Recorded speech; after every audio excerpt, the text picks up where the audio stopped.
Donc bonjour de Vainé, nous sommes le lundi 22 juillet. Je suis toujours algévasculaire de la face, céphalée suicidaire.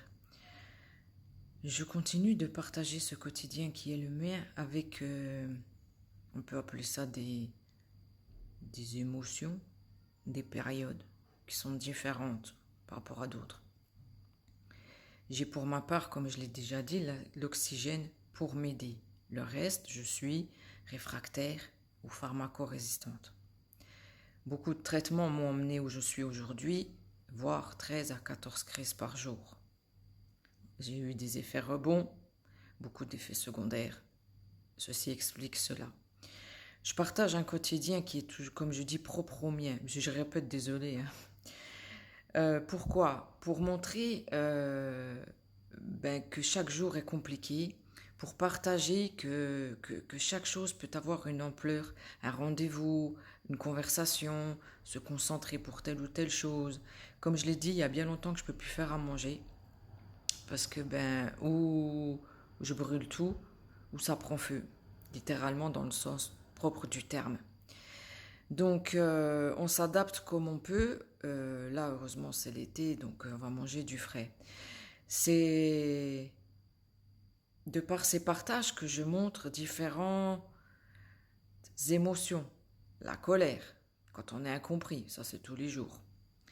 La folie, quand les douleurs dépassent l'entendement, même le nôtre, le mien. Il faut que je passe en mode folie. Mais tout ça fait que ça puise quand même dans mes forces à moi, que ça puise dans le peu que j'ai pour encaisser les crises.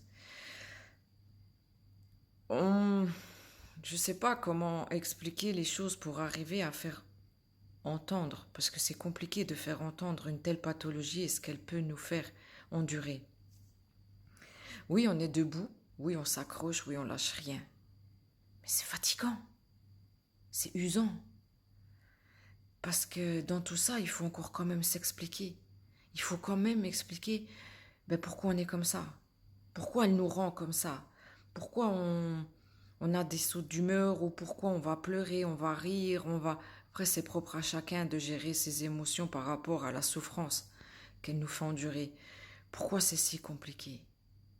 Pourquoi? Ça dépasse l'entendement? Ça dépasse la connaissance? Elle dépasse tout. Elle nous dépasse même nous-mêmes, or qu'on vit avec depuis plus ou moins longtemps. Il y aura des solutions pour certains, fort heureusement, que ça va aider, qui vont avoir plus de répit que d'autres, puis il y en a qu'on n'auront pas du tout. Je suis de ceux-là. Je suis de ceux où la chronicité est devenue ma seconde peau.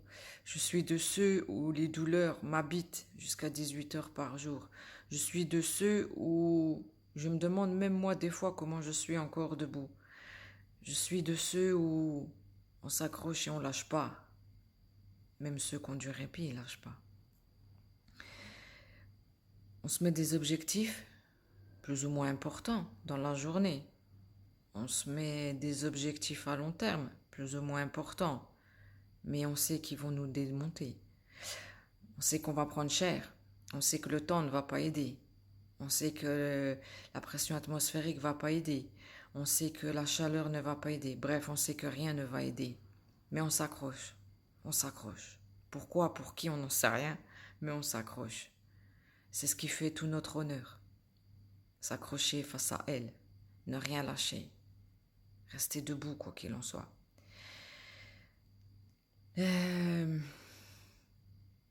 J'aurais pas, et même si j'avais la possibilité de vous dire ce qu'on ressent face à des phrases proprement dites, face à des phrases déjà toutes dites, face à des phrases ou des réponses déjà toutes faites. Je n'aurai pas les mots pour vous dire là, il est 7h30. Ouais. La douleur que j'ai déjà qui m'habite depuis très tôt ce matin. Je vous dirai j'ai mal aux dents. Je vous dirai j'ai mal à la tête. Je vous dirai j'ai mal à l'oreille, la nuque, cervicale, le bras. Mais ça s'arrêtera là. Hein, j'ai mal. Mais on ne pourra pas mettre l'intensité dessus. Parce qu'il n'y a que la personne qui le vit qui peut la ressentir. Donc, celui qui ne veut pas entendre, Qu'il fasse comme les trois petits singes là, qui mettent ses mains comme ça. Celui qui veut pas voir, ben, qui se cache les yeux.